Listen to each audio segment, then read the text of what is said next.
है ना, हम लोग, मैं भी और आप सब लोग एक लोअर मिडिल क्लास से आए, ठीक। कॉन्फिडेंस कहाँ से आएगा, सबसे बड़ा क्वेश्चन है, कॉन्फिडेंस कहाँ से आएगा, बताओ, नहीं बताना। कॉन्फिडेंस कहाँ से आएगा भाई, या तो आप करोड़पति हो जाओ रातों रात, ठीक, BMW से उतरोगे कॉन्फिडेंस आ जाएगा, भले चाहे पढ़े लिखे हो चाहे ना हो, ठीक है, वो आप हो नहीं सकते। दूसरा कॉन्फिडेंस लेवल कहाँ से आता है, आपके एजुकेशन से, आपके बोलने, आपके इंग्लिश बोलने। इंग्लिश को मैं बहुत ज़्यादा महत्व कहूँगा तो कहोगे यार इंडिया में हो इंग्लिश कर रहे हो, भाई जैसे आप इंडिया में हो, आपकी मातृभाषा हिंदी है, तो वैसे इंटरनेशनल लैंग्वेज तो इंग्लिश है, तो ये तो आपको एक्सेप्ट करना पड़ेगा। आप हिंदी जानो ये बहुत ज़रूरी है, आप हिंदी बोलो ये बहुत ज़रूरी है, लेकिन आपको इंग्लिश आनी चाहिए ये बहुत ही ज़्यादा ज़रूरी है, ठीक। क्यों? क्योंकि इंटरनेशनल लैंग्वेज तो इंग्लिश है ना।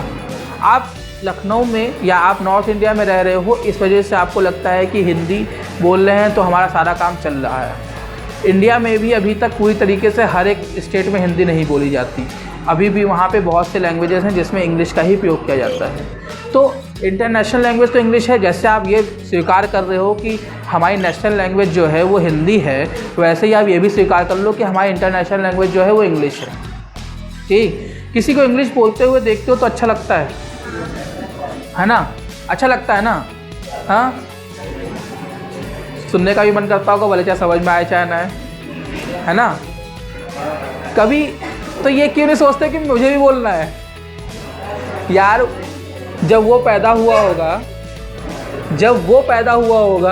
तो वो भी वहाँ करके ही बोल रहा होगा, है ना। तो जब वो बोल सकता है, क्योंकि वो भी जब पैदा होगा तो उसको भी नहीं बोलना आता होगा, तो आप भी बोल सकते हो। तो इसलिए इतना ज़्यादा हैरान मत हो। हम लोग अपना लिविंग स्टैंडर्ड, हम लोग अपनी इमेज कैसे बिल्डअप कर सकते हैं, एजुकेशन के साथ, ठीक। हॉबीज़ बहुत ज़रूरी हैं, हॉबीज़ के पीछे पढ़ो, लेकिन एजुकेशन छोड़ के नहीं, ज़रूरी है ये। आपको मैंने कहा कि भाई आप हॉबी है आपकी, उसी को करियर बना, तो क्रिकेटर बन जाओ, क्रिकेटर बन गए। आज की डेट में जब पाकिस्तान मैच जीतता और उसने हिंदी में या उर्दू में उसने जब बोला तो थोड़ा अजीब लगा ना। कमेंटेटिंग सुनी थी जब बाद में हुई थी, प्राइज़ विनिंग के बाद, जब वर्ल्ड कप जीत गए, लेकिन उसके बाद भी उन्होंने, तो क्या हो गया वहाँ, कहीं ना कहीं उनको लगा यार कि नहीं, थोड़ी सी तो कमी रह गई। हालांकि ऐसा नहीं कि उन्होंने पढ़ा लिखा है नहीं, लेकिन क्रिकेट में खेलने में इतना ज़्यादा मशरूफ़ हो गए कि उन्होंने इंग्लिश की तरफ ध्यान ही नहीं दिया, और वो बाद में सीखेंगे। हमारे बहुत से ऐसे इंडियन प्लेयर्स भी हैं जिन्होंने बाद में इंग्लिश सीखी। तो मतलब क्या है कि कोई चीज़ अगर आपको बाद में पढ़नी है तो वो चीज़ आप अभी से पढ़ लो, है ना। तो पढ़ाई बहुत इम्पॉर्टेंट है। मैं ये नहीं कहने आया हूँ कि पढ़ाई इम्पॉर्टेंट नहीं है, पढ़ाई बहुत इम्पॉर्टेंट है। हॉबीज़ ऐसी चीज़ है जिसमें आप थकते नहीं हो, जिसमें आपको सीखने की चाह हमेशा बनी रहती है, ठीक।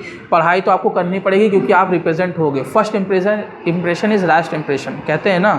किसी टेक्निकली भी हम देखें तो किसी भी इंसान को जज करने के लिए 3 सेकंड चाहिए होता है। मैंने किसी को भी देखा यूँ सराहती नज़र में, और मैंने कहा मुझे जज करने के लिए 3 सेकंड चाहिए कि वो इंसान कैसा है। वो तीन सेकंड ही जो होते हैं वो फर्स्ट इंप्रेशन होता है। फर्स्ट इंप्रेशन आपके एटीट्यूड से पता चलेगा, आपके बिहेवियर से पता चलेगा, और वो बिहेवियर तब होगा जब आप एजुकेटेड होगे, ठीक। एजुकेशन बहुत अच्छा है। मार्कशीट पे जो मार्क्स होते हैं ना, वो आपके 1 साल की मेहनत को दिखाते हैं, वो रिप्रेजेंट करते हैं, आपका करियर डिसाइड नहीं करते हैं, ठीक। अगर आपका करियर डॉक्टर बनना है तो आपको उतने मार्क्स लाने हैं जितने मार्क्स में आप एडमिशन के लेवल पे पहुंच जाओ, ठीक। बाकी आपका इंटरेस्ट लेवल होना चाहिए कि आपको डॉक्टर बनना है या इंजीनियर बनना है, ठीक। ये पढ़ाई से रिलेटेड करियर है, इसलिए बार बार डॉक्टर और इंजीनियर की बात कर रहा हूँ। बाकी हॉबीज़ के लिए आपको मार्क्स की ज़रूरत नहीं है। मार्क्स जो है वो आपका रिप्रेजेंटेशन है, और ये हमेशा होना चाहिए, ठीक है।